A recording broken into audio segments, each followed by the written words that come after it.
Good evening. There is no frigate like a book to take us lands away, nor any coursers like a page of prancing poetry. This transverse may the poorest take, without oppressive toll. How frugal is the chariot that bears the human soul. That's an Emily Dickinson poem. Welcome to the Premier Wellness Travel Meditation Sessions, where I offer space and support to breathe, create connections, and up our vibrations. I'm Cassandra Marcella Metzger. I'm the certified yoga therapist and the founder of Premier Wellness Travel.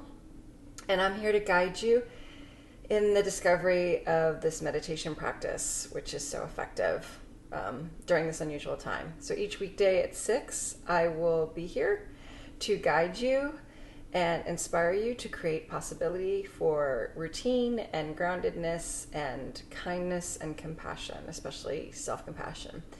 This is Yoga Goddess Week, and today I'm going to share the story of Saraswati.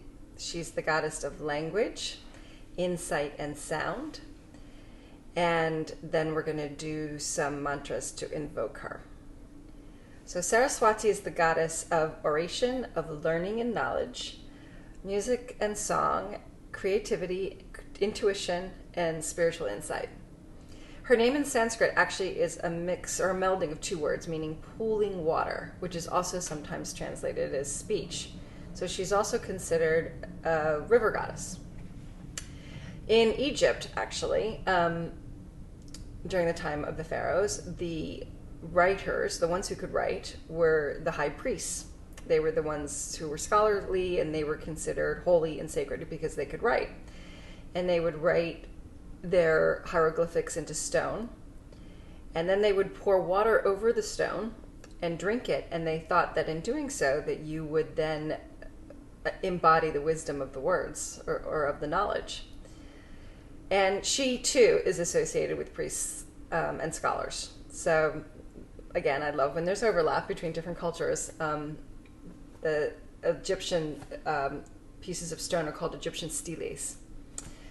So she is usually depicted sitting on a swan, dressed in pure white, like the white of the moon. She's associated with the moon as well. Sometimes the swan just sits at her feet, and then she's seated on a lotus that represents truth and wisdom. She shimmers with beauty and is often seen with a book or a pen in her hand or with a musical instrument. And her arms are 4, and they symbolize different aspects of the mind. So first, the ego. Second, reasoning and discernment. 3 is knowledge and facts. And 4 is imagination and creativity. I thought that was an interesting, well-rounded way of thinking of the mind. Now, also, interestingly enough, as the goddess of inspiration, it's interesting to know that the English word for inspire comes from the Latin, which means to breathe. So breath and flow nourish words, and they keep them from getting stale. Sort of like when you're in a creative flow, or when you're feeling like you're just like a channel for creativity of whatever it is that you're doing or working on, when you get into that state of unconsciousness of time. So she keeps them flowing, keeps them shining and singing, and also is important that the words are expressed, because words in solitude get rusty. So there's an element of the need not just for creating the words, but expressing them, speaking them, and allowing them to be heard. So here's an interesting story about her. It's not her origin story, but it's the favorite story about her that I came across. Once upon a time, there was a wise Brahmin scholar, and he was renowned for his intellect and his skill at oration. And back then, being able to memorize and to recite ancient texts and sacred stories was critical. And those who could do that were greatly esteemed and respected. So this Brahmin had many sons, and one, though, was not considered very clever. In fact, he was considered stupid. And so he was given some menial tasks. He couldn't pronounce Sanskrit properly. I was like, welcome to my world. It's not the easiest. So he was assigned, because he couldn't speak and couldn't couldn't speak elegantly and seemed sort of dim, he was given menial tasks. So his brothers were sent to school, and he was given like manual labor, including carrying jugs of water to the river. One day, he came across a beautiful woman crying, and he didn't know what was wrong, but he rescued her. He gave her some water and a good meal to eat, and she was so grateful. Before she left, as she said goodbye, she touched her finger to his tongue. And miraculously, this young man, who had been considered dim and unable to speak properly, began to recite a beautiful verse of Sanskrit poetry. And it was so moving that everybody was amazed and astonished. And forever after, he was able to easily memorize texts, speak eloquently, recite poetry, and he became a famous orator in the land, even more so than his own father, just by her touching his tongue. So Saraswati is the goddess of creative flow. So we're going to meditate. I'm going to guide you through your breath, and then after a few minutes, we're going to I don't know if I'm still recording. Yes, I am. After a few minutes, we're going to recite 9 mantras, like we did with the other goddesses earlier this week.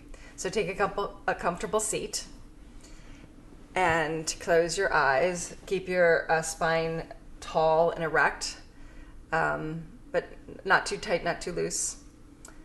The goal for sitting up straight is to allow the breath to move freely in the body. You can be lying down as well, just not in a twist.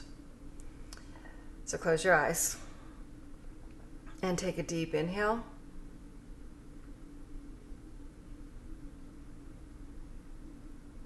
And exhale.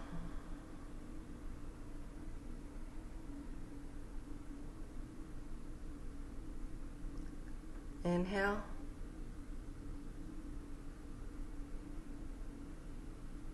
And exhale.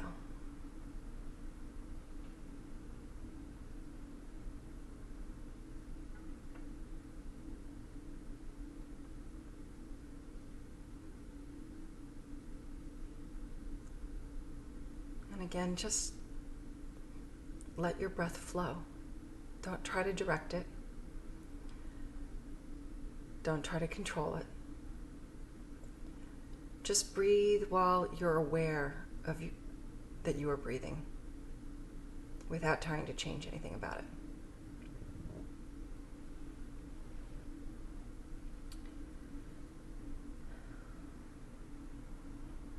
And as I say each of these mantras, try to breathe on an in-breath so that you can literally breathe in as you hear them, these words.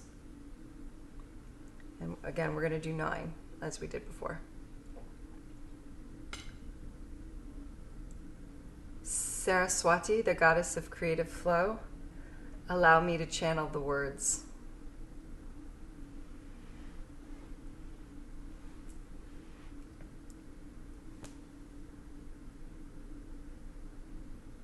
Saraswati, the goddess of creative flow, bestow on me insight.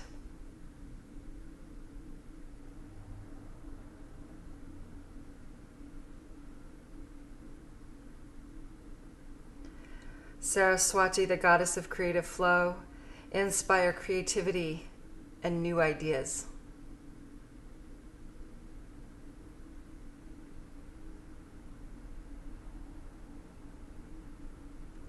Saraswati, the goddess of creative flow, remove all miscommunication.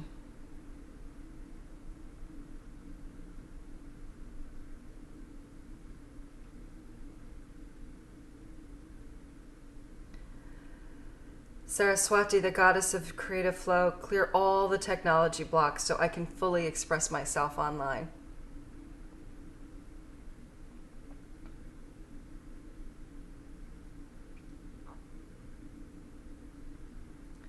Saraswati, the goddess of creative flow, rewrite our stories to empower us.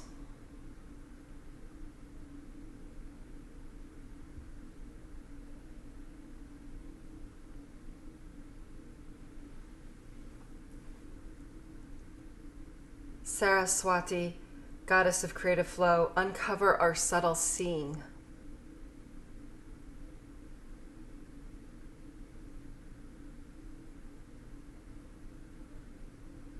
Saraswati, the goddess of creative flow, free our voices for uplifting song and for making music.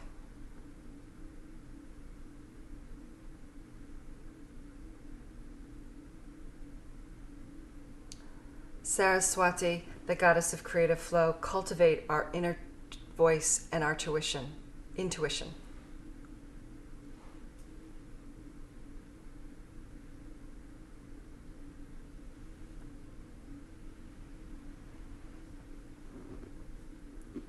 And go ahead and open your eyes. And I have a picture here to show you. In this picture, you'll notice she is sitting on a swan and standing on top of a lotus. So, can you see that there? She's got her one foot on the lotus and then she's on a swan. Oops, there we go. And she's holding an instrument. She's quite lovely. She's one of my favorites. So I hope you enjoyed that this evening. I will be back here tomorrow for the last one of the week on Friday. I've got a good one coming up about sensuality. And a great poet too, one of my favorite poets. So I will see you tomorrow. Have a good night.